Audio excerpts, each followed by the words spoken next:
समाज का पिछड़ा वर्ग जो पीछे रह गया, हर हालत में उसको समझाने की ज़रूरत है कि कहाँ आपके साथ ठगी हो रही है। मुझे ये लगता है कि जो पिछले 15-20 सालों से हम लोग सिविल सर्विसेज का एग्ज़ाम, जो कि थोड़ा सा माना जाता था कि ये एक फेयर प्रोसीजर है, जो कि अब नहीं रहा। आपने नीट में देख लिया क्या हुआ, आपने देख लिया कि किस तरीके से लेटरल एंट्री से लोगों को घुसपैठ करवा रहे हैं। लेकिन जो एक फेयर सिस्टम माना जाता था, हमें लगता था कि ठीक है सिलेक्शन प्रोसेस सही है, उसमें इनको ये चीज़ लगी कि 15-20 सालों से जो दलित, आदिवासी और मुस्लिम समाज के बच्चे जो हैं, ये सिर्फ पास करके आ नहीं रहे, ये टॉप कर रहे हैं। तो जब टॉप कर रहे हैं तो बड़ी पोजीशंस मिलेंगी, तो बड़ी पोजीशंस मिलेंगी तो डिसीजन मेकिंग बॉडी में रहोगे, उस बॉडी में रहोगे तो डिसीजन मेकिंग बॉडी में जब आपके लोगों के लिए कुछ ऐसा डिसीजन बन रहा होगा, बड़े बड़े ब्रेन्स बैठ के वहां पे, ब्यूरोक्रेट्स बैठ के कुछ गड़बड़ी कर रहे होंगे, तो ऑब्वियसली जहां के वो अगर जमीर जिंदा है तो बुरा और डर तो लगेगा ना उन लोगों के लिए। तो वो एक प्रॉपर प्रोसीजर फॉलो करके साजिश के तहत ये चीजें हो रही है कि रिजर्वेशन का एक ढांचा रह जाए और अंदर कुछ ना बचे इनके लिए। लेकिन इन सब चीज़ों को हमें एक साथ देखने की ज़रूरत है, चाहे वो जुडिशरी हो, चाहे लेटरल एंट्री हो, चाहे ये सब क्लासिफिकेशन हो रहा है, ये सब कुछ मिला हुआ, ये कहीं पे भी अलग ही नहीं है। तो मुझे ये लग रहा है कि सब चीज़ों को समझते हुए आज इस इमरजेंसी के दौर में अगर हम अपनी जिम्मेदारियाँ, अपनी चीज़ें समझ लें, पे बैक टू सोसाइटी अम्बेडकर साहब ने कहा था, तो पे बैक टू सोसाइटी यही है कि अगर मेरे पास कोई गुण है, कोई समझ नहीं आ रही किसी को, कोई ग्रुप है, जैसे हाल ही में मेरी कुछ वाल्मीकि समाज के लोगों के साथ मीटिंग हुई, there were few ladies who are working on contractual basis सफाई कर्मचारियों के पोजीशंस पे। कल ही रात में डिबेट हो रहा था, बात हो रही थी, तो उन्होंने मुझे कहा कि हम बहन जी की लड़ाई नहीं चाहते, हमारे समाज में ये जो डिवीजन क्रिएट हो रहा है हम नहीं चाहते हमारा समाज टूटे। बस हमें एक ही जो है सरकार ने सालों से ये लालच दिया हुआ है कि आपकी नौकरी पक्की हो जाएगी, और अभी हमें 15,000 रुपये मिलते हैं और हमें लगता है जब हम पक्के हो जाएंगे हमारी आर्थिक स्थिति बढ़ेगी तो हम आगे जाएंगे। लेकिन तो मैंने उनसे सवाल किया कि आप क्या करती हो और आपकी बेटी क्या करती है और आपके बच्चे कितने हैं, क्या करते हैं? तो शी सेड कि मेरे पूरे खानदान में मेरे जवाई से लेके, मेरी बेटी से लेके, मेरे पति से लेके सब सफाई कर्मचारी हैं और उनका एजुकेशन 10वीं से ऊपर नहीं है। समझ रहे हैं आप स्थिति? तो रिजर्वेशन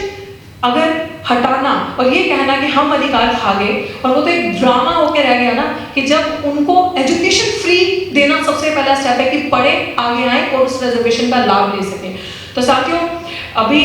ये भी चीज़ आपके बीच में बोलना बहुत जरूरी है। हमारे पूर्व मंत्री राजेंद्र पाल जी यहाँ बैठे थे, उन्होंने कहा कि दिल्ली सरकार का मतलब मंत्री हैं, तो मैं उनसे कहना चाहती थी, वो चले गए। हाँ, एक सब कंपोनेंट प्लान है, SC/ST सब प्लान, आप इसके बारे में जानते हैं? इस रूम में प्लीज इसके बारे में पढ़िएगा। SC/ST सब प्लान कहता है सेम, सोचिए हमारे जो महापुरुष लिखते हैं कि 1 मिनट और 2 मिनट ओके, ये बहुत जरूरी है आपको बताना, क्योंकि जब मैं गांव में या कहीं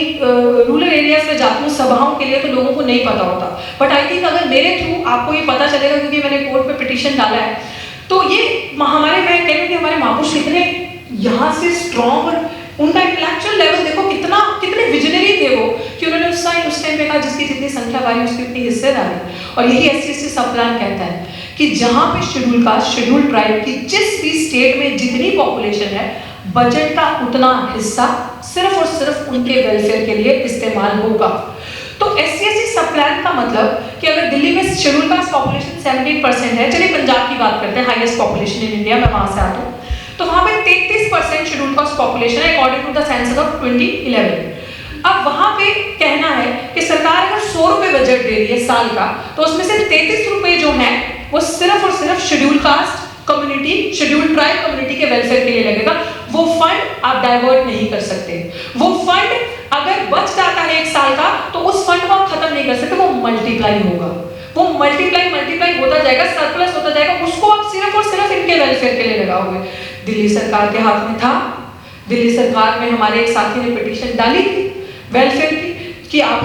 जो 17% पॉपुलेशन है आप इस बजट को इंप्लीमेंट करें, इसमें जो शेड्यूल कास्ट पॉपुलेशन का बहुत भला होगा। मैंने तो एक नारा भी दिया था कि कूड़ा छोड़ो, कलम उठाओ, पाठशाला में पढ़ने जाओ, पाठशाला में पढ़ने आओ, तो ये चीजें हुई नहीं। अब दिल्ली सरकार की कोई भी गवर्नमेंट आती है तो एक सिंपल निकालती है झाड़ू का, हमारे एक, क्योंकि हम लोग इमोशनल है ना, बहुत इमोशनली लोग हैं, बड़े स्वे हो जाते हैं, तो वो इस तरीके से एक ड्रामा दिखाना कि झाड़ू की सरकार आ गई हमारी हितैषी है, चाहती तो ये सरकार वो प्लान सप्लाई इम्प्लीमेंट कर सकती थी। लेकिन जब हमने दिल्ली सरकार से सवाल किया, जब हमने डेटा निकाला, किसी को वो डॉक्यूमेंट चाहिए हो तो यू कैन आस्क मी, मैं आपसे शेयर कर सकती हूँ। जब हमने डेटा निकाला और हमने सरकार से पूछा कि आपने आरटीआई से पूछा कि ये फंड इतना पैसा है, मल्टीप्लाई करके इतना हुआ, ये पैसा कहाँ गया, तो सरकार का जवाब आता है हमने इस फंड से सड़क बनाई तो क्या शेड्यूल कास्ट नहीं चलेगा इस पे, हमने इस फंड से ये अस्पताल की डिस्पेंसरी बनाई तो क्या शेड्यूल कास्ट नहीं आएगा, इस डिस्पेंसरी में इलाज करवाने के लिए हमने XYZ किया तो क्या शेड्यूल कास्ट शेड्यूल ट्राइब नहीं आएगा। No, it's a bullshit. वो जो संवैधानिक प्रोविजन है उसका कहना ये है कि इस फंड के तहत, इस कंपोनेंट प्लान के तहत सिर्फ और सिर्फ इनके बच्चों को स्कॉलरशिप्स, इनके बच्चे अगर फॉरेन पढ़ने जाना चाहते हैं उसकी स्कॉलरशिप्स, इनके बच्चे अगर यूपीएससी वगैरह IAS की कोचिंग लेना चाहते हैं उसकी स्कॉलरशिप, नरेगा वर्कर्स जो लोअर लेवल पे काम करते हैं उनको लोन्स, उनकी स्थिति अच्छी, जो लोग नंगे बदन सिविल के अंदर उतर रहे हैं उनके लिए ऐसी चीजें, ऐसी मशीन्स बनाई जाए कि उनका वो वहाँ पे शोषण रोका जाए, उनके साथ वो जो मैनुअल स्कैवेंजिंग करते हैं वो रोकी जाए। वो सिर्फ और सिर्फ कंपोनेंट प्लान इनके वेलफेयर के लिए। बताइए अगर ये प्लान किसी भी सरकार ने, चाहे वो कांग्रेस, चाहे वो आम आदमी पार्टी, चाहे वो वर्तमान की present establishment Bharatiya Janata party, अगर इन्होंने वो प्लान इम्प्लीमेंट किया होता तो आज हमारे अंदर ये जो डिवीजन क्रिएट करने की कोशिश कर रहे हैं ये नहीं होती। हमारा पैसा, हमारा हक हमें दिया जाता। तो हमें इन सबको एक करके देखना है और आने वाले टाइम पे आई एम रेडी, सड़क पे भी, संसद तक भी और जेल तक भी, wherever they welcome me, I am there. So I am their boss. तो वो जहाँ लेके जाना चाहे, so I lead them. So मुझे ये लगता है कि इस दौर में हम सब एक साथ हैं। वही दौर उन्होंने वापस लाया, लेकिन तब शायद हमें लड़ना इतने अच्छे से आता नहीं था, लेकिन आज हमें कमर भी तोड़ना आती है, उलगुलान करना भी आता है, लड़ना भी आता है, चाहे वो कलम से हो, चाहे वो किसी और चीज़ से हो। तो अब हम तैयार हैं हर तरीके से और इस लड़ाई को हम लड़ेंगे। और मोटी मोटी बात हम लोग सब समझ चुके हैं कि कैसे लड़ना है, क्या करना है। बस संसद आवारा हो चुकी है। लेट्स टेक अ प्लेज कि सड़कें अब सुनसान नहीं रहनी चाहिए। जय भीम। बहुत